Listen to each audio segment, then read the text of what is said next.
Oke, kita mulai ya. Assalamualaikum warahmatullahi wabarakatuh. Waalaikumsalam warahmatullahi wabarakatuh.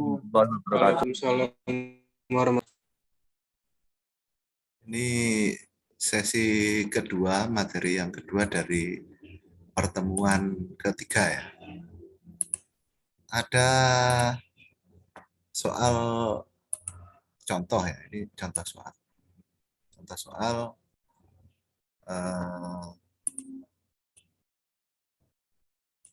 ini kalau di bahasa Inggris kan teori bangunan kapal itu kan basic ship theory atau teori dasar tentang kapal. Maka yang kita pelajari adalah basis-basis dari ilmu dan teknologi perkapalan ya. Ini ada contoh soal sebuah bangunan apung dengan panjang 100, lebarnya 10 meter, dan tinggi 8 meter mengapung di air laut dengan rho S, seawater ya, 1025 kg per meter kubik pada syarat 6 meter. Tinggi itu lambangnya kan H, height. Kalau syarat kan lambangnya T atau draft. Nah, jika bangunan apung tersebut memiliki koefisien blok CB sama dengan 1, berarti ini kapal tongkang. CB 1. Berapakah berat kargo dalam satuan ton yang harus dipindahkan keluar bangunan apung sehingga memiliki syarat air setinggi 5 meter pada saat bangunan apung tersebut mengapung di air tawar dengan rho, ini bukan S ya, FW atau rho freshwater sama dengan 1000 kg per meter kubik. Ini tongkang atau kapal-kapal yang pesisir itu biasanya melewati perairan yang kemungkinannya adalah rho-nya atau massa jenis airnya berubah.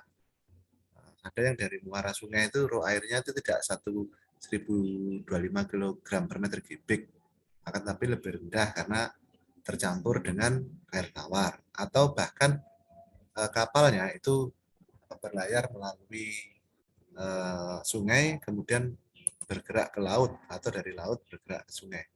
Nah, ini studi kasusnya adalah panjang kapalnya 100, lebarnya 10, tingginya 8, syaratnya 6. Awalnya berlayar di laut, kemudian masuk ke sungai. Nah, agar kapal tersebut bisa, karena kedalaman dari sungainya mungkin kurang dari 6, maka dia dibutuhkan hanya 5 meter saja supaya tidak kandas kapalnya. Tidak kandas. Maka berapa muatan yang harus dikurangi dalam satuan ton? Rumusnya adalah L. Nah, ini pada saat menjawab soal, maka ditulis dahulu nilai-nilai atau angka-angka yang sudah tersebutkan di atas ini ya. Pertama L 100 meter. Jangan lupa satuan ya. B atau breadth sama dengan 10 meter. H atau height sama dengan 8 meter. T atau draft sama dengan 6 meter dan CB-nya adalah 1. Nah, volume pertama yang kita cari adalah volume displacement pada saat dia di laut atau displacement seawater sama dengan L kalikan B kalikan T, T pada saat syarat air di laut yaitu 6 ya. Kalikan dengan CB, CB-nya tidak berubah karena CB-nya adalah 1. Maka 100 kalikan 10 dikalikan dengan 6 dikalikan dengan 1. Maka volume displacement kapal tersebut pada saat di laut itu adalah 6.000 meter kubik. Nah, displacement, volume yang atas kan volume displacement. Yang bawah adalah displacement pada saat kapal tersebut di laut. Maka volume displacement di laut dikalikan dengan rho air laut, rho seawater, sama dengan 6.000 kalikan 1,025 kilogram per meter atau ton per meter kubik. Karena ini satuannya meter kubik dengan meter kubik kan hilang ya. Maka 6.000 kalikan 1,025 ton. Ketemunya adalah 6.150 ton. Maka angka kedua yang kita temukan adalah pertama adalah 6.000 meter kubik dan 6.150 ton. Ini displacement dari kapal tersebut ketika berlayar di air laut. Nah, kemudian yang perlu kita cari adalah volume displacement freshwater pada saat kapal tersebut mengapung di sungai. Maka pengalinya adalah L kalikan B kalikan dengan T. T pada saat freshwater dikalikan dengan CB sama dengan 100 kalikan 10 kalikan 5. Kenapa 5? Karena syarat airnya adalah 5 ketika dia di air tawar atau di sungai. Kalikan dengan 1. 1 apa 1? 1000 kilogram, kalau jadikan ton kan jadi 1 ton per meter kubik, sama dengan 5.000 meter kubik. Nah, berapakah displacement pada freshwater pada syarat air 5 meter di air tawar, sama dengan volume displacement kapal tersebut di air tawar kali dengan rho freshwater, sama dengan 5.000 meter kubik dikalikan dengan 1 ton per meter kubik. Maka ketemunya 5.000 ton. Maka ketika sudah ketemu nilai displacement di air laut dan displacement di air tawar, maka selisih dari displacement air laut dan displacement air tawar itu adalah muatan yang harus kita keluarkan agar dia bisa berlayar di sungai. Maka berat kargo yang harus dipindahkan sama dengan displacement air laut dikurangi displacement air tawar, yaitu 6.150 ton dikurangi dengan 5.000 ton sama dengan 1.150 ton. Ini yang harus dikeluarkan agar kapal tersebut itu bisa berlayar di sungai dengan syarat air 5 meter. Ini contoh soal dari soal yang ketinggalan di pertemuan tadi. Ini tidak menjadi contoh soal yang harus dikerjakan karena ada kendala di PPT saya, ada kekurangan memori, jadi tidak bisa terpaparkan. Maka langsung saya masukkan jawabannya sekalian. Soalnya cuma 1 tadi aja. Itu contoh soal ya. Contoh soal UTS nanti kalau jadwal di akademik itu kan berbunyi tanggal 28 sampai tanggal 28 Maret ya. Sampai tanggal 4 April kalau saya nggak salah. Kalau nggak salah ya benar ya. Kalian lihat di kalender akademik tanggal 28 Maret hingga 4 April kalau nggak salah. Akhir bulan ini kita sudah UTS. Nah, UTS-nya nanti seperti semester kemarin pemberian soalnya online, penjawabannya online, pengumpulannya ya. Mungkin, tapi nanti kita lihat ya ada kendala apa enggak. Nah, materi yang kedua dari pertemuan kita kali ini adalah perbandingan ukuran utama atau ship principal ratio. Rasio perbandingan ukuran utama kapal. Nah, perbandingan ukuran utama kapal yang digunakan sebagai acuan dalam pendesainan kapal. Yang pertama adalah perbandingan antara panjang dan lebar, L per B. Kemudian perbandingan antara panjang dan tinggi, L per H.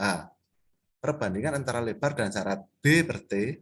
Kemudian perbandingan antara tinggi dan syarat atau H per T. Kemudian perbandingan ukuran utama kapal memberikan pengaruh pada perencanaan kapal. Ini nanti kita akan lihat panjang kapal ya. Kapal itu semakin panjang L-nya semakin panjang. Kapal semakin panjang. Ini akan mempengaruhi pada kecepatan dan kekuatan membujur kapal. Kapal itu akan ketika kapal itu ramping, ya, panjang itu ramping ya. Atau orang itu tinggi, tapi kurus, nah gitu. Maka orang itu kapal itu bisa bergerak cepat, pengaruhnya kecepatannya meningkat. Akan tetapi gampang patah, nah gitu. Kalau dia berlayar di laut, kalau rasionya tidak dihitung dengan hati-hati. Kemudian ini apa pengaruh parameter panjang kapal L jika dilihat pada kapal dengan displacement yang tetap ya. Displacement-nya berarti kan bobot dari kapal tersebut. Karena displacement ini kan pengertiannya adalah volume air yang dipindahkan atau bobot air yang dipindahkan oleh kapal ketika tercelup di air. Maka sebenarnya dia adalah bobot kapal secara keseluruhan. Kalau L-nya meningkat sekali, amat sangat meningkat, maka tahanan kapalnya rendah. Ini sama seperti namanya sampean bawa jarum. Jarum itu kalau sampean cemplungkan di air gitu ya, arahnya vertikal ya, dia gampang hilangnya, dia cepat bergeraknya. Maka tahanannya turun. Sama seperti tahanannya kapal itu rendah sekali. Tapi kekuatan membujurnya turun untuk displacement yang sama. Jadi kalau dia disangga dengan satu tumpuan maupun dua tumpuan, ada kemungkinan kapalnya gampang patah. Nah, gitu. Kemudian maneuverability-nya. Maneuverability itu artinya apa? Olah geraknya, belok kiri, belok kanan. Maka dia rendah sekali. Kalau kapal itu panjang sekali, itu manuver kanannya radiusnya itu jauh sekali. Kalau kapal itu kan tidak bisa belok seperti membelokkan sepeda motor gitu ya. Maka bisa dihitung radius putar kiri maupun radius putar kanan itu ada perhitungannya. Nah itu dia susah berputar, susah berbelok. Orang yang tinggi ya beda ya sama orang ya. Orang yang tinggi ya beloknya ya gampang aja ya, karena dia belok pakai kaki. Kalau L-nya rendah, L-nya kecil sekali ya, maka tahanan kapalnya besar. Sama seperti kalau bola baja sama cemplungan di laut itu, di air gitu ya, maka gaya geseknya besar. Tahanan kapal itu yang membuat kapal itu bergerak lebih cepat atau lebih lambat. Kemudian kekuatan membujurnya meningkat. Sama seperti batang kayu yang pendek, kalau ditumpu satu tumpuan maupun dua tumpuan itu tidak mudah patah. Akan tetapi maneuverability-nya itu meningkat. Maneuverability-nya ya. Kapal yang gundek itu gampang berbelok. Kapal yang pendek, tidak panjang. Kemudian perbandingan L dibanding dengan B, panjang kapal dengan lebar kapal. Jika L per B-nya besar, kapalnya cocok untuk kapal-kapal yang beroperasi pada kecepatan tinggi. Kapal-kapal perang itu butuh kecepatan tinggi, maka kapalnya ramping-ramping. Kemudian memiliki berantai kompartemen yang baik. Kapal perang itu gampang sekali nata kompartemen, ruangan-ruangan di dalam kapalnya itu gampang sekali ditata. Kenapa? Karena panjang kapalnya itu panjang sekali. Terus linier streamline-nya. Kemudian akan tapi kapal perang yang ramping itu belok kanan belok kirinya susah dia, muternya angel, beloknya susah. Atau kalaupun beloknya atau dalam pengertian radius beloknya jauh sekali dia, bisa sampai 1 kilo 2 kilometer baru bisa belok kanan dia. Untuk kecepatan yang sama ya, VS-nya kan sama, tidak mengurangi kecepatan. Kemudian mengurangi stabilitas. Nah, stabilitas ini nanti akan kita pelajari setelah UTS saja ya. Stabilitas. Apa itu stabilitas? Stabilitas itu kita akan belajar tentang inclining. Inclining itu apa? Apa namanya? Olengnya kapal, kemudian apa pengaruh stabilitas itu kalau stabilitasnya rendah, stabilitasnya tinggi itu nanti kita akan belajar setelah UTS. Kemudian perbandingan L per B yang kecil memberikan kemampuan stabilitas yang lebih baik. Kapal yang gundek itu stabilitasnya bagus. Kapal yang gundek ya, Kang, itu bagus sekali stabilitasnya. Kalaupun kapalnya terbalik itu apa namanya miring gitu ya, nggak sampai karam gitu. Dia kembalinya cepat. Tapi kapal perang kalau sudah miring gitu ya, miring terus sampai kecemplung, sampai karam. Biasanya kapal yang ramping. Tapi kalau kapal yang gundek itu gampang baliknya. Kalau terkena ombak dari samping gitu ya, geser kanan gitu, dia kembalinya gampang. Kemudian akan tetapi menambah tahanan kapal ya, kapal tunda atau takbut itu. Mesinnya besar-besar itu, ribuan HP. Sama seperti kapal-kapal biasa, kapal-kapal merchant ship atau kapal-kapal niaga. Mesinnya bisa jadi sama dayanya dengan kapal tunda yang kecil. Jadi kapal yang menunda, yang menarik atau mendorong kapal besar itu bisa jadi mesinnya sama. Ini contoh kapal tundanya punya Angkatan Laut itu HP-nya itu 2.400. Sementara kapal yang Saman rencanakan kira-kira HP-nya juga sekian itu. 2.400-an. 2.000 HP ya horsepower. Kemudian perbandingan antara L dan H. L dan H dengan tinggi kapal ya, mulai dari baseline sampai ke geladak gitu. Terutama memiliki pengaruh terhadap kekuatan membujur kapal. Semakin besar nilai L dibanding H, akan mengurangi kekuatan membujur kapal. Artinya apa? Hanya semakin kecil, L-nya semakin besar, maka nilainya kan besar. Maka kapal itu seperti kapalnya trepes gitu ya. Kapalnya trepes seperti kertas gitu. Karena hanya semakin rendah. Maka L kalau dibagi dengan H semakin besar itu berarti kan kapalnya trepes atau seperti kertas gitu. Nah, akan tetapi Biro Klasifikasi atau bahkan di International Association of Classification Society itu juga mensyaratkan ya. Yang di BKI, Biro Klasifikasi Indonesia tahun 2014 itu mensyaratkan L dibagi H itu ketemunya 16 untuk pelayaran yang tidak terbatas, unlimited range of service, dan pelayaran samudera yang dibatasi oleh, nah ini pengertian di mana di dahulu waktu kita pengantar teknologi perkapalan atau pengantar teknologi kelautan, unlimited range of service artinya pelayaran kelas samudera. Dan pelayaran samudera yang dibatasi oleh itu maksudnya jarak pelabuhan maupun bangunan lepas pantai terdekat letaknya tidak lebih dari 200 nautical mile. Contoh ya, kalau kapalnya berangkat dari Surabaya, rutenya sampai ke Jepang, ke pelabuhan di Jepang sana. Maka walaupun melewati samudera, akan tetapi sebenarnya Selat Malaka, Selat Karimata itu ya, kalau ke arah utara ke Natuna, gitu. Kemudian itu sebenarnya pasti akan jarak dengan dermaga atau bangunan lepas pantai kan. Di Natuna kan banyak tempat pengoboran ya. Itu letaknya tidak lebih dari 200 nautical mile. Maka 200 nautical mile kira-kira ya 300 atau 350 km ya. Nautical mile kan 1,8 km. Kemudian pelayaran di perairan Asia Tenggara. Perairan Asia Tenggara itu termasuk Selat Malaka, semua di Asia Tenggara.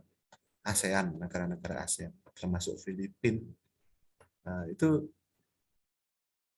L per H-nya 16. Mediterranean Sea atau Laut Mediterania. Laut Mediterania itu di bawahnya Turki, di atasnya Afrika itu ya. Itu kan laut bebas yang sebenarnya terkepung 3 benua. Benua Eropa, benua Asia, sama benua Afrika. Maka kalaupun terjadi ombak badai, dia akan terbatas badainya. Kemudian Black Sea, Laut Hitam. Laut Hitam itu di atasnya Turki itu ya, Laut Hitam. Itu juga sama, dia terkepung kepulauan benua Eropa sendiri. Kemudian Caribbean Sea dan perairan memiliki karakteristik yang hampir sama. Caribbean Sea atau Laut Karibia itu walaupun dia di samudera, akan tetapi ada pulau-pulau yang sebenarnya memiliki pembatasan karakteristik. Artinya apa? Lautnya itu dangkal.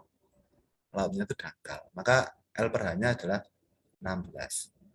Kemudian L per H yang nilainya 18 untuk pelayaran pantai atau coasting service.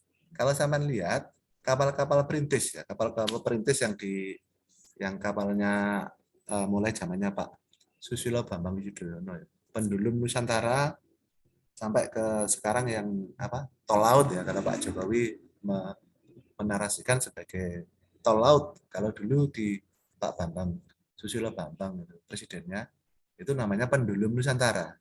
Kalau Pak Jokowi, pemerintah Pak Jokowi mengatakan sebagai tol laut. Nah, itu adalah coasting service atau pelayaran perintis ya. Pelayaran perintis itu pasti merepet di pantai. L per H-nya 18. Nah, untuk L per H-nya 19, untuk pelayaran yang memiliki kedalaman yang terbatas. Shallow water service. Kedalaman itu seperti dermaga. Artinya pelayarannya terlindungi baik itu oleh dermaga maupun oleh pulau-pulau yang lebih kecil, ya, termasuk danau. Ya. Maka kesimpulannya, harga L per H yang kecil diperlukan untuk daerah pantai yang memiliki gelombang yang besar atau pengaruh lainnya. Nah, ini akan menjadi penting ketika sampai nanti akan merancang kapal. Merancang kapal itu, rancangan-rancangan kapalnya sudah ada di Register of Ship-nya masing-masing biro klasifikasi di dunia, termasuk yang Indonesia ya, biro klasifikasi itu. Itu pasti sudah dalam perhitungan perencanaan perbandingan rasio ini ya, rasio ukuran utama kapal. Maka ketika sampai nanti di semester berikutnya mencari ukuran kapal, maka nanti sudah pasti itu sudah sesuai dengan peraturan ini. Oke. Nah, ini contoh perbandingan L per H. Ketika ada sagging dan hogging. Sagging itu kalau ditumpuk oleh 2 gelombang di bawah ini ya, yang kiri, kapal ini ditumpuk oleh 2 gelombang. Hogging kalau ditumpuk oleh 1 gelombang. Ini 1 gelombang. Ini normalnya ya, normalnya di laut lepas itu kapal itu hitung-hitungannya pasti 300 feet atau sekitar 80 meter. Nah, dampak perbandingan L per H adalah memberikan kekuatan bujur kapal dalam mengatasi kondisi sagging dan hogging. Nah, kapal itu sama seperti batang kayu ya. Kalau sama di mekanika teknik ya, mektek. Ilmu mektek itu kan ada batang yang ditumpuk oleh 2 tumpuan, batang yang ditumpuk oleh 1 tumpuan. Kapal itu juga seperti itu. Kalau ditumpuk oleh 2 tumpuan nanti sama seperti ini, ada 2 gelombang yang menumpu kapal. Maka kapalnya seperti tertekuk. Kalau 1 tumpuan hogging, maka kapalnya seperti ditekuk. Ditekuk depan dan belakang, bawah, depan dan belakangnya itu tertekuk. Maka geladaknya itu seperti mendapatkan tegangan tarik, kemudian di bottomnya itu mendapatkan tegangan tekan. Kalau di sagging kebalikannya, di daerah geladak sini itu mendapatkan tegangan tekan. Sementara di bottomnya itu mendapatkan tegangan tarik. Ya, bisa dibayangkan kalau kapal ini berlayar sampai puluhan tahun, kemudian terus kena sagging terus itu. Maka kalau tidak direncanakan baik itu materialnya maupun perhitungan konstruksinya atau perancangannya ya, nggak lama, nggak sampai hitungan tahun, puluhan tahun, pasti sudah akan patah. Tapi saya belum pernah melihat ada kapal patah kalau usianya itu masih muda ya. Masih kapal itu biasanya beroperasi kan 5 kali dari reklas ya, anggap aja 25 tahun. Kapal-kapal yang biasanya tenggelam itu bukan karena patah, tapi karena kegagalan beroperasi. Pompanya bocor gitu. Sama seperti yang di ferinya di mana? Di Ketapang Gilimanuk itu rata-rata ketika gagal atau sampai kandas itu bukan karena patah atau apa-apa ya. Pintu rampaknya itu tidak menutup dengan sempurna. Pipa balasnya itu bocor. Pompa balasnya tidak berfungsi, hal-hal seperti itu. Yang itu sebenarnya adalah bagaimana merancang kebutuhan reparasi setiap tahunnya itu benar apa tidaknya ya. Tapi rancangan awalnya itu sudah bagus, rancangan awalnya. Karena kapalnya tidak pecah lampunya. Itu ya contoh ya. Terus lebar kapal. Penambahan B biasanya dimaksudkan untuk penambahan volume ruangan pada badan kapal. Semakin tambah B dengan L yang sama ya. Ini dengan asumsi displacement yang sama ya. Displacement yang sama artinya volume badan kapal yang tercelip itu sama, tonase yang dipindahkan juga sama, tonnya. Maka kalau ditambahkan B ya, maka ada volume yang lain yang dikurangi atau L-nya dikurangi. Penambahan lebar juga memiliki efek berkurangnya kemampuan dalam penggunaan fasilitas terusan, dok, dan galangan. Nah, ini terusan, ya, contoh terusan di Panama ya. Kalau Panama itu di Amerika Selatan sana itu tidak ada terusan yang dibangun oleh Ferdinand Lesseps ya itu. Itu dulu ya. Maka kapal itu pasti mau dari San Francisco ke New York City itu, muternya jauh sampai ke ujung dari Amerika ya, benua Amerika. Maka dibuatlah terusan. Nah, terusannya Panama. Kebetulan negaranya negara Panama. Maka dibuatlah terusan. Dahulu di sini ini sudah ada sungai apa namanya, danau-danau. Jadi terusan itu sebenarnya ininya ya. Kemudian di sini digenangi. Yang ini yang menjadi kendala adalah ketinggian air laut dan ketinggian air tawar itu berbeda. Nah, kemudian maka naik kapalnya lebar, sama seperti ini ya. Ini kan sudah mepet sekali. Lebarnya ini kan tidak bisa ditambah ya. Dari awal lebarnya terusan itu kan untuk 2 kapal ya. Masuk dan keluarnya. Maka kalau nggak cukup lebar ya, kapalnya terlalu lebar ya, muter dia, muter ke sana. Atau kalau apa si kapten kapalnya pinter ya, kapalnya ngangkat itu miring sama seperti motor miring, tapi ya susah juga ya karena ada ininya, ada jembatan di atasnya. Kemudian kalau masuk dok, contoh ya dok atau galangan itu ya, galangan itu fasilitas dok apung itu kan ada lebarnya. Kemudian dok yang terlebar untuk dok gali itu dok yang di Batam. Sementara kalau kapal itu beroperasi rute Surabaya, namanya ferry di Ketapang Gili Manuk dan kemudian lebar sekali namanya, sampai lebih dari 50 meter namanya. Sementara dok di Surabaya punyanya PT PAL itu lebarnya kan 35 meter. Kalau dia 50 meter ya masuknya ya ke sana, ke Batam sana. Kalau dia perlu ngedok, namanya ganti replating lambung kapal. Maka diperhitungkan hal seperti itu ya. Kemudian perbandingan B dan T. B itu lebar kapal, T-nya serat air. Yang rendah akan menyebabkan berkurangnya stabilitas kapal. B yang rendah, artinya B sama T-nya itu meh kotak. Sedangkan B per T yang besar akan menambah kemampuan stabilitas kapal, namun tahanan atau hambatan kapal akan bertambah. B lebar sekali, T-nya kecil. Maka stabilitasnya besar ya, bagus. Tapi hambatannya besar. Kenapa? Karena WSA atau weighted surface area-nya itu semakin banyak, semakin lebar. Karena apa ya? Karena hidrostatik itu kan bertambah setiap 1 meter ke bawah laut ya. Semakin dalam hidrostatik semakin besar.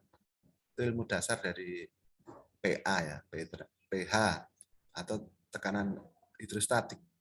Untuk kapal yang beroperasi di sungai, nilai BT dipertimbangkan untuk kedalaman sungai yang sudah tertentu. Apalagi sungai ya, baik itu Kapuas, Musi, nah gitu. Yang di Samarinda itu apa? Sungai-sungai itu bisa dilayari. Tapi perhitungkan bahwa syarat air kedalaman sungainya berbeda-beda. Tidak melulu sama 10 meter gitu. Gampang kalau gitu. Kemudian tinggi geladak memiliki pengaruh pada ketinggian titik berat kapal, center of gravity kaki.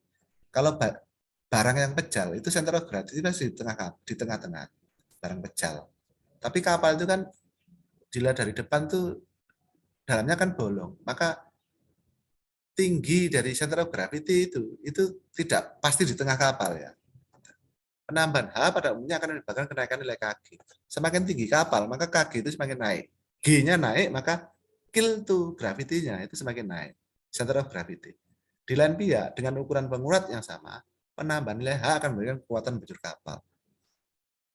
Nilai H akan memberikan kekuatan bujur kapal. Semakin tinggi H, maka dia ada penambahan penguat untuk baloknya. Balok secara kapal kalau dilihat dari samping ya, pemanjang kapalnya.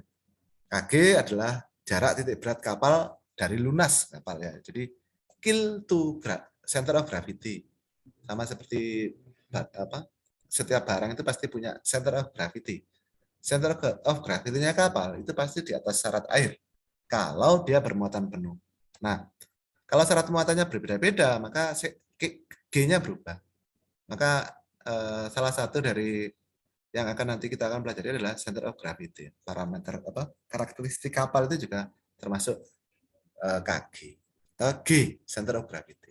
Nah, kill to center of gravity atau kg itu jarak kalau diukur dari bottomnya kapal, killnya kapal sampai ke G itu berapa? Satunya meter ya. Kemudian syarat air kapal, nilai T memberikan pengaruh pada jarak tekan kapal ke atas ke lunas, nilai T. Kemudian dengan displacement panjang dan lebar yang tetap, penambahan nilai T umumnya akan menyebabkan naiknya nilai Kb. Kill to buoyancy. Kemudian penambahan T selalu dihindarkan karena dapat mengurangi jumlah pelayaran yang dapat disinggahi dan daerah pelayaran yang terbatas. Ya. T itu kalau ditambahkan, tidak semua perairan atau dermaga atau dermaga kapal ya, tempat sandarnya kapal itu memiliki kedalaman. Sama seperti ini ya. Seperti di mana itu di Tanjung Wangi. Tanjung Wangi itu depannya perairan bebas, tapi ketika mepet ke laut ke dermaganya itu paling cuma 6 meter. Sama seperti di Surabaya, Terminal Kemas itu setiap saat itu ngeruk ya, karena lumpur dari bawaan dari Jawa Utara, bagian dari barat itu arahnya ke timur terus. Maka mengurangi terus itu. Makanya T-nya itu seharusnya bisa sampai 5 meter, efektifnya cuma 3 meter, 4 meter. Kenaikan nilai T juga mengakibatkan berkurangnya dalam pemanfaatan terusan, kualitas repair, dock, dan galangan. Ini sama ya. T, dock itu dirancang dari awal sampai dari awal itu untuk kapal kapasitas ukuran berapa, T-nya berapa, lebarnya berapa, L-nya berapa. Nah, kalau sampean juga tidak mengikuti itu dalam merancang kapal, isok-isok kapalnya sampean tidak akan pernah bisa ngedok di Indonesia. Isoknya di Singapura, umumnya gitu. Tapi ini kan apa namanya? Contoh ekstrim bahwa perancangan kapal itu ada pertimbangan terkait ukuran utama ya. Kemudian KB ya. Ini apa perbedaan antara KB dan KG? B itu buoyancy, titik tekan ke atas. Nah, kalau KG itu kan titik tekan ke bawah, titik center of gravity ya. Center dari pusat gravitasi dari suatu benda itu arahnya pasti ke bawah karena gravity. Nah, buoyancy untuk volume kapal displacement yang tercelup itu dia punya daya apung untuk pengapungan. Titiknya itu berbeda dengan titik gravity. Kalau gravity itu kan ngomong tentang seberapa pejal atau seberapa mampu kita mendekati titik dari pusat massa. Kalau buoyancy, titik pusat dari displacementnya itu arahnya ke atas. Daya angkatnya itu arahnya ke atas. Dan itu titik. Kapal itu kan volume yang tercelup kan berbeda. Ketika displacementnya ketemu, maka naik dia. Yang dihitung adalah displacementnya, buoyancy kapal dari kill ke buoyancy-nya. Nah, sementara center of gravity, G-nya itu badan kapal secara total. Badan kapal secara total. Maka di atas air kan masih ada bangunan atas, bangunan lain-lain. Yang juga harus dihitung untuk pengaruh dari G, center of gravity. Itu ya. Kemudian perbandingan H dibanding T, nilai H banding T berhubungan dengan daya apung cadangan, reserve displacement. Ini rencana dari awal itu H, T, L itu tidak boleh berubah. H per T yang besar dapat dilihat pada kapal-kapal penumpang. Kenapa? Karena muatannya kan rendah, maka cadangan apungnya harus tinggi. Harga H-T adalah lambung timbul atau freeboard, yang merupakan bagian lambung kapal yang berada di atas garis air sampai geladak lambung timbul yang diukur pada sisi bagian tengah kapal pada midships. H-T itu namanya freeboard yang di pertemuan sebelum ini ya, tentang ukuran-ukuran utama kapal. Ini H-T. Oke, ini adalah perbandingan dari